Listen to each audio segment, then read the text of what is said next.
Hello everyone, this is Pushith from JDS. இன்றைக்கி என்ன பார்க்க போகிறோம் பார்த்தீங்கன்னா, how to find a multibagger stock தான் பார்க்க போகிறோம். எப்படி ஒரு ஸ்டாக்கை வந்து மல்டிபேக்கர் ஸ்டாக்காக கண்டுபிடிக்கிறது அப்படின்றது தான் இன்றைக்கி பார்க்க போகிறோம். என்ன விஷயம் பார்த்தீங்கன்னா, அதில் ஸ்க்ரீனர்னு ஒரு வெப்சைட் இருக்குல்ல, உங்களுக்கு எல்லாருக்கும் தெரியும்னு நினைக்கிறேன். ஸோ அந்த வெப்சைட்டில் போய்ட்டு முதல்ல இது பண்ணிக்கோங்க, சரிங்களா? ஸோ ஃபஸ்ட்டு பார்த்தீங்கன்னா, நான் எப்படி தேர்ந்தெடுப்பேன் பார்த்தீங்கன்னா, ஒரு இண்டஸ்ட்ரி லீட்ரு அவனை பிடிச்சிப்பேன். இப்போ பார்த்தீங்கன்னா ஆட்டோமொபைலில் இருக்கான்னு வச்சுக்கோங்க. எக்ஸாம்பிள் இதுமாரி ஒவ்வொரு இண்டஸ்ட்ரிக்கும் நீங்கள் ஒரு லீட்ரு வச்சுக்கோங்க, ஓகேங்களா? டாட்டா மோட்டார்ஸ்னு இருக்கானா, அவனை போய் நான் தேடுவேன், ஓகேங்களா? அவனை தேடும்போது இந்த பிஎல்எஸ் இருக்கா, இது வந்து ஆட்டோமொபைல்ஸ், ஓகேங்களா? இது ஃபுல்லாகவே பிஎல்எஸ், அவங்களோட காம்படிட்டர்ஸ், ஓகேங்களா? அந்த காம்படிட்டர்ஸில் ஆட்டோமொபைல்னு போயிடும், ஓகேங்களா? இது மாதிரி ஒவ்வொன்றா தேடும், ஓகேங்களா? இதுமாரி இருக்கா, இதில் பிஇ ரேஷியோலாம் எது ரொம்ப கம்மியாக இருக்குது அப்படின்றதே பார்ப்பேன். நெக்ஸ்ட்டு பார்த்தீங்கன்னா அவங்களுடைய ப்ரைஸ் இருக்குல்ல, அதையும் பார்ப்பேன். கரண்ட் மார்க்கெட் ப்ரைஸ் இருக்குல்ல, அதையும் நான் பார்ப்பேன். இது ரெண்டுத்தையும் பார்ப்பேன். அதுக்கப்புறம் அவங்களுடைய profit and loss, quarter profits, இதெல்லாம் எல்லாத்தையுமே பார்ப்பேன். ஸோ அதுக்கப்புறம் பார்த்தீங்கன்னா, இப்போ வந்து ஓலா எலக்ட்ரிக்கல் வந்திருக்கான். ஸோ இவனை நான் தேடும்போது பார்த்தீங்கன்னா ஒரு ஸ்டாக் வந்து கிடச்சது. என்ன ஸ்டாக் பார்த்தீங்கன்னா, 10 வால் இ மோட்டார்ஸ் அப்படின்னு ஒரு ஸ்டாக். இது எனக்கு கிடச்சிது, ஓகேங்களா? இவன் இப்போ தான் ஐபிஓ வந்திருக்கான், வந்து ஒரு வாரம் கூட ஆகலை. பட் ஆனால் நல்ல ஒரு இதில் இருக்கான், ஓகேங்களா? இது ஓலாவும் இவனும் கம்பேர் பண்ணி பார்க்கலாம் எப்படி இருக்கான்ட்டு. ஏன்னா ரெண்டுமே ஒரே இதில் தான் இருக்கானுங்க, ஓகேங்களா? ஸோ இப்படி தான் ஒரு ஸ்டாக்கை வந்து கண்டுபிடிக்கணும். ஃபஸ்ட்டு பார்த்தீங்கன்னா ஒரு இண்டஸ்ட்ரி லீடர் போய்க்கணும். அதுக்கப்புறம் பார்த்தீங்கன்னா பிஎஸ் போகணும். பிஎஸ்லேருந்து அந்த ஸ்டாக் வந்து பிஇ ரொம்ப கம்மியாக இருக்கா பார்க்கணும். ப்ரைஸ் என்னன்றதையும் பார்க்கணும், ஓகேங்களா? எனக்கு இது ப்ரைஸ் வந்து பார்த்தீங்கன்னா இந்த ஓலா போகும்போது எனக்கு கீழே கிடச்சிது. இப்போ எக்ஸாம்பிள் பார்த்தீங்கன்னா இங்கே வருதுல்ல, ஓலா வரும்போது பார்த்தீங்கன்னா இந்த 10 வால் இ மோட்டார்ஸ்ன்றது ப்ரைஸ் ரொம்ப கம்மியாக கிடச்சிது. பிஇயும் பார்த்தீங்கன்னா 23 தான் இருக்கான். ஓரளவுக்கு பரவாயில்ல, ஏன்னா வளர்கிற கம்பெனின்றனால ஓரளவுக்கு பரவாயில்லன்ட்டு நம்ம இது பண்ணிக்கலாம், ஓகேங்களா? ஸோ இதை பற்றி இவன் பார்த்தீங்கன்னா ப்ராஃபிட் அண்ட் குவார்ட்டர் எதுவும் கொடுக்கல. ப்ராஃபிட் அண்ட் லாஸ் பார்த்தீங்கன்னா நல்லா கொடுத்துருக்கான். நெட் ப்ராஃபிட் பார்த்தீங்கன்னா தெரியும், ஒரு 4லேருந்து 12 கோடி போயிருக்கான். ஸோ ஆப்ரேட்டிங் ப்ராஃபிட் பாருங்கள், 7லேருந்து 18 கோடி போயிருக்கு. அதேமாதிரி ஓபிஎம் பர்சன்டேஜ் பாருங்கள், ஓபிஎம் பர்சன்டேஜ் பார்த்தீங்கன்னா 17% போயிருக்கு, ஓகேங்களா? 9லேருந்து 17% போயிருக்கு. அதுக்கப்புறம் பார்த்தீங்கன்னா பேலன்ஸ் ஷீட்டில் பார்த்தீங்கன்னா ஃபிக்ஸடு அசெட் ஏதாவது ஏற்றிருக்காங்களா பாருங்கள். எஸ், ஏற்றிருக்காங்க. 2020லேருந்து ஏற்றிருக்காங்க. நெக்ஸ்ட்டு பார்த்தீங்கன்னா அவங்களுடைய வெப்சைட் போய் பார்ப்பேன். ஸோ அதுக்கு முன்னாடி நம்ம கேஷ் ஃப்ளோ பார்த்துருவோம். கேஷ் ஃப்ளோ ஓரளவுக்கு பார்த்தீங்கன்னா 0ல் இருக்கான். ஸோ இது மட்டும் தான் கொஞ்சம் இது. இன்வெஸ்டர் பார்த்தீங்கன்னா யாருமே ஒன்றும் வரல, ஓகேங்களா? நெக்ஸ்ட்டு பார்த்தீங்கன்னா அவங்களோட வெப்சைட் வந்து போய் பார்ப்பேன். நெக்ஸ்ட்டு டியூ 10 வால், ஓகேங்களா? ஸோ போய் பார்ப்பேன் அவன் எப்படி இருக்காங்க அப்படின்றது, யாருன்றது இதுன்றது எல்லாம் உங்களுக்கு தெரியும், ஓகேங்களா? இப்போ அவனோட வெப்சைட் வந்து இவன் வந்து பார்த்தீங்கன்னா ஒரு ஸ்கூட்டர் கம்பெனிக்காரன், ஓகேங்களா? டிசைன் பண்ணி இது பண்ணுறான், வெஹிக்கிள் தான் இவன் பண்ணுறான், ஓகேங்களா? ஸோ இதுமாரி தெரிஞ்சுக்கலாம். அவங்களோட வெப்சைட்டை போய் பார்க்கணும். வெப்சைட் போய் பார்த்தா தான் தெரியும் ஸோ என்னென்ன ப்ராடக்ட்லாம் பண்ணுறாங்க அப்படின்றது. முதல்ல ஹோம் போனீங்கன்னா அவங்களுடைய ஹோம் பேஜஸ் இருக்கும். ஸோ இவங்க என்னென்ன பண்ணுறாங்க அப்படின்றது எல்லாமே தெரிஞ்சிடும், ஓகேங்களா? இவங்களோட ப்ராடக்ட் என்ன, இவங்களுடைய யார், இவங்க ப்ரொமோட்டர் யார், ஸோ இவங்கள பற்றிலாம் ஏதாவது நியூஸ் வந்திருக்கா, பேட் நியூஸ் ஏதாவது வந்திருக்கான்ட்டு கூகுளில் சர்ச் பண்ணி பார்த்தீங்கன்னா உங்களுக்கு இது பண்ண வந்துடும், ஓரளவுக்கு தெரிய வந்துடும், ஓகேங்களா?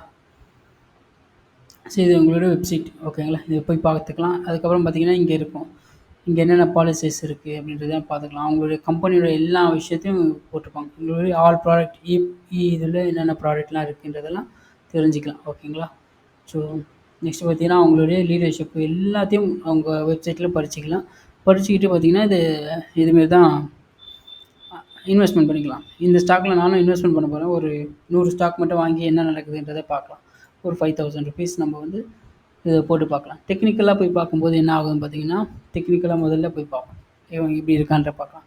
10 வால், ஏன்னா இப்போ தான் வந்திருக்கான், நான் பார்த்துட்டேன் ஏற்கனவே. 10 வால் இ மோட்டார்ஸ் இப்போ தான் வந்திருக்கான், வந்து ஒரு 2 வாரம் ஆகுதுன்னு நினைக்கிறேன். 31ஆம் தேதி ஜூலை மாதம் வந்திருக்கான், ஓகேங்களா? வெனஸ்டே வந்திருக்கான். 2, 4, 6, 7 கேண்டில் தான் மொத்தமே பிரிண்ட் ஆயிருக்கு. ஸோ இந்த 52 ரூபா வந்திருக்கான். ஸோ இவனை எப்படி பர்ஃபார்மன்ஸ் பண்ணுறான் அப்படின்றத பார்த்துட்டு இது பண்ணிக்கலாம், ஓகேங்களா? இப்படி தான் ஒரு ஸ்டாக்கை வந்து இது பண்ணணும். நெக்ஸ்ட் பார்த்தீங்கன்னா டிசிஎஸ்னு ஒரு ஸ்டாக் இருக்குது. இது எக்ஸாம்பிளுக்கு நான் சொல்கிறேன். டிசிஎஸ்னு ஒரு ஸ்டாக் இருக்குது. இப்போது பிஎஸில் போய் பாரு, ஐடி சாஃப்ட்வேர் கம்பெனி இருக்குங்களா, இங்கே போயிட்டு கொடுத்தீங்கன்னா இதுமாரி இத்தனை இருக்குது, 26 பேஜஸ் இருக்குது. நம்ம வந்து பார்த்திங்கன்னா ஒரு பொறுமையாக உட்காந்து போய் பார்க்கணும். ஸோ ஒரு இதுவாக போய் பார்க்கணும். இப்போ 2வதுல பார்த்தீங்கன்னா ஏதாவது கம்மியாக இருக்கான்னு பார்த்துக்கோங்க. ஒரு 20க்குள்ளே இருக்கா பாருங்க, இல்லைனா ஒரு 10 கூட இருந்தால் கூட சூப்பர் தான், ஏன்னா அதெல்லாம் வளர்கிற கம்பெனி, ஓகேங்களா? நெக்ஸ்ட்டு பார்த்தீங்கன்னா இது இப்படியே ஒன்று ஒன்றா போய் பொறுமையாக பார்த்தீங்கன்னா நீங்கள் வந்து ஸ்டாக்கை வந்து ஈஸியாக ஃபைண்ட் அவுட் பண்ணலாம். ஓகேங்களா? இது ப்ளஸ் நம்மளுக்கு டெக்னிக்கல் அனாலிசிஸும் நம்மளுக்கு தெரியும். ஸோ அதனால் அதையும் ஒழுங்காக பார்த்துட்டோம்னா பர்ஃபெக்டாக எப்போ என்ட்ரி ஆகணுன்றது நம்மளுக்கு தெரிஞ்சுக்கலாம். இது ரெண்டுத்தையும் வச்சு பண்ணால் மட்டும் தான் நீங்கள் இது பண்ண முடியும். ஓகேங்களா? நெக்ஸ்ட்டு பார்த்தீங்கன்னா இது இதில் எதுவுமே இப்போதைக்கு எதுவும் வரல. இவன் அலைடு இருக்கான், அலைடு டிஜிட்டல். இவனை கொஞ்சம் ஃபண்டமெண்டலாக போய் பார்க்கலாம். ஃபண்டமெண்டலாக பார்த்தோம்னா ப்ரொமோட்டர் ஹோல்டிங் எவ்வளோ இருக்கான்றதையும் பார்த்துக்கணும். அதேமாதிரி இங்கேயும் நம்ம ப்ரொமோட்டர் ஹோல்டிங்கும் பார்த்துக்கணும். டன் வால்யூம் 62% இருக்கான். ஓகே, ஒரு இந்த 40%லாம் கீழே இருந்தால் போகாதீங்க. 50% மினிமம் ஒரு 50%னா அப்போ தான் அந்த ஓனர்ஷிப் வந்து அவங்ககிட்ட இருக்கும். ஒரு 51% இருந்தால் தானே அவங்களோட அதிகாரம் செலுத்த முடியும், டிசிஷன்லாம் அவங்களால எடுக்க முடியும். டிசிஷனையும் மற்றவங்ககிட்ட கொடுத்துட்டானா என்ன பண்ண முடியும், ப்ரொமோட்டர் வச்சு என்ன பண்ணுவோம். ஸோ அதனால் கொஞ்சம் அந்த இது பார்த்துக்கோங்க. ப்ரொமோட்டர் ஹோல்டிங் கொஞ்சம் அதிகமாக இருக்க மாதிரியே பார்த்துக்கோங்க. ஓகேங்களா? ஆரம்பத்தில் வர கம்பெனியில். ஸோ இது வந்து பார்த்திங்கன்னா ட்ரேடிங் கிடையாது. லாங் டர்மாக ஒரு ஒரு வருஷம் 2 வருஷம் நம்ம ஹோல்ட் பண்ணி என்ன நடக்குதுன்றதை ரிசர்ச் பண்ணணும். அந்த கம்பெனியோட குவார்ட்டர் ரிசல்ட்டை பார்ப்போம், என்ன ரிசல்ட் கொடுக்குறானுங்க பார்க்கலாம். ஸோ அவங்களுடைய கால்ஸ் படிக்கிறது இதெல்லாம் பண்ணோம்னா தான் நம்ம அடுத்த கட்டத்துக்கு போக முடியும். நீங்கள் ட்ரேட் மட்டுமே பண்ணிட்டு இருந்தீங்கன்னா கடைசி வரைக்கும் 30% 20% தான் உங்களால் இது பண்ண முடியும். நல்ல ஒரு ரிட்டர்ன் எடுக்கணும்னா இன்வெஸ்ட்மெண்ட் தான் பெஸ்ட்டு. என்னை பொறுத்த வரைக்கும் லாங் டேர்ம் இன்வெஸ்ட்மெண்ட்றது பெஸ்ட் தான். எல்லாருக்கும் அது தெரியும். பட் ஆனால் ஏன் ட்ரேடிங்குள்ளே வரோன்னா அந்த 30% 20% வச்சு தான் நம்ம வரும். இதை கொஞ்சம் கொஞ்சமாக நம்ம வந்து ஆரம்பத்தில் தெரிஞ்சுக்கிட்டு ட்ரேட் பண்ணுறது ஓகே, நல்லா தான் இருக்குது. பட் ஆனால் வெல்த் கிரியேஷனுக்கு பார்த்திங்கன்னா நம்ம அதை பற்றி கொஞ்சம் கொஞ்சமாக படிக்கணும். புக்ஸு படிக்கணும். எக்ஸாம்பிள் பார்த்தீங்கன்னா பீட்டர் லிஞ்ச் புக்கு, அதுக்கப்புறமா மாஸ்டர் கிளாஸ் வித் சூப்பர் இன்வெஸ்டர்னு ஒரு புக் இருக்குது. இதுமாரி புக்கெல்லாம் படிச்சிங்கன்னா இது பண்ண முடியும். பீட்டர் லிஞ்சோட 3 புக்கையும் படிச்சிருங்க, ஏன்னா அது ரொம்ப நல்லாயிருக்கும். பீட்டர் லிஞ்ச் புக்கு, அதுக்கப்புறம் பார்த்தீங்கன்னா master class with super investor. இந்த ரெண்டு இதுவும் புக்கும் படிங்க, ஓரளவுக்கு புரிஞ்சிக்க முடியும். அப்புறமா காஃபி கேன் இன்வெஸ்டிங் அந்த புக்கு இருக்கும். ஸோ அப்புறமா இன்னொரு புக்கு கூட இருக்குது. ஸோ சௌரப் முகர்ஜி புக்குன்னு தெரியுங்க வரும் மேக்ஸிமம். ஒரே நிமிஷம் நானே தேடி காட்டுறேன். சௌரப் முகர்ஜி இவருடைய புக்கெல்லாம் கொஞ்சம் பார்த்துக்கோங்க, ஏன்னா நல்லா சூப்பராக இருக்கும். இவரோட புக்கு நான் படிச்சிருக்கேன் நிறையா வாட்டி, அதுக்காக தான் சொல்கிறேன். ஓகேங்களா? ஸோ இதுமாரி தான் வந்து ஸ்டாக்கை வந்து தேர்ந்தெடுக்கணும். இப்படி தேர்ந்தெடுத்தீங்கன்னா ஈஸியாக இது பண்ண முடியும். ஓகேங்களா? இது மிஸ் பண்ணிட்டோன்னு நினைக்கிறேன், ஒரே நிமிஷம்.